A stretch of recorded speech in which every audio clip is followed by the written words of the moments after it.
let's talk about Syria and Assad. Why do they want Assad out so badly?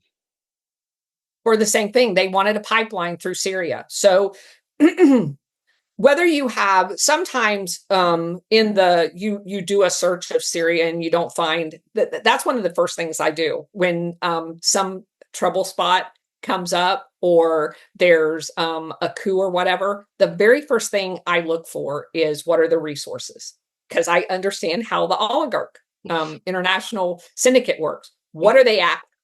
Well, in the case of Syria, it wasn't oil specifically, it was oil pipelines.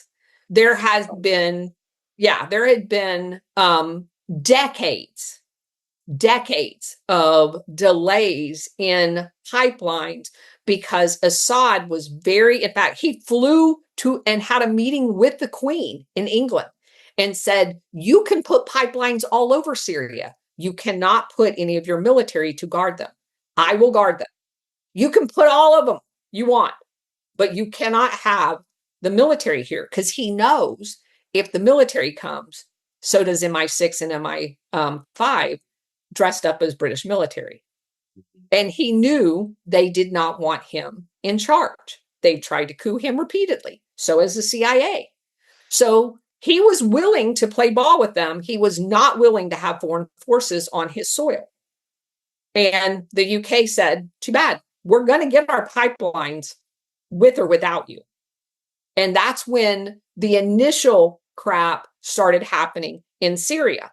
And it was at the end of the Biden administration, because they knew Trump was not going to go for it. They literally threw the kitchen sink at Syria. They gathered up operatives from all of these stay behind units in Tajikistan, Afghanistan, Kazakhstan, everywhere, and said, flood in there. We've got to get Syria because we're running out of time. And that's exactly what they did. Wow. Do you see a potential regional war in the Middle East? Because I feel like Israel has become out of control lately. And do you think they really want the greater Israel plan is really real in your opinion? It is real.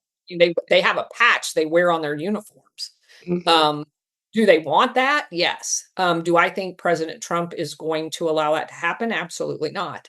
And I think what you're seeing is preventative measures for that. Like Israel wants nothing more than to get into a war with Iran and drag us into it. And Trump's preemptive bombing of Iran took the wind right out of Israel's sail. Okay, it's done. You can't do that. Oh, And that was totally um, dumbfounding and completely unexpected to Israel. So Israel's Abraham Accord, or the US's Abraham Accords of basically doing a very quiet, I don't know if you know about the sword dance in Saudi Arabia and the MBS coming to power and all of the corrupt. So about 40 some princes got put in jail, and MBS ended up being in charge. mm, Every single one of those guys, I could tell you a story about, of the supplying money to ISIS and Al Qaeda with the CIA. They were in bed with the CIA. They were in bed in creating BCCI, a bank that was a CIA front bank that you mean laundered the all. you mean the 40 prince? They were the one who funded this They ISIS. were all bad, all bad. Okay. And so they were tied to all of the nefarious Adon Shikogi, the world's largest weapons trafficker, all of that. And so getting rid of them, and MBS being in charge of Saudi Arabia, changed everything in Saudi Arabia as far as their deep state is concerned. And so if you go around the different countries that collectively got together during Trump's first administration, Trump just signed an executive order with Qatar. That was another target, and Israel had already lobbed a bomb over into Qatar.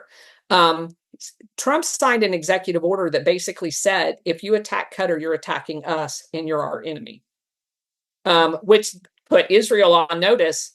Do not do that, because they've sold the narrative forever that Qatar was a bad country. And you see all of the Israeli mouthpieces on X, always talking about how bad Qatar is. Where if that's not to say they didn't have a deep state, they did.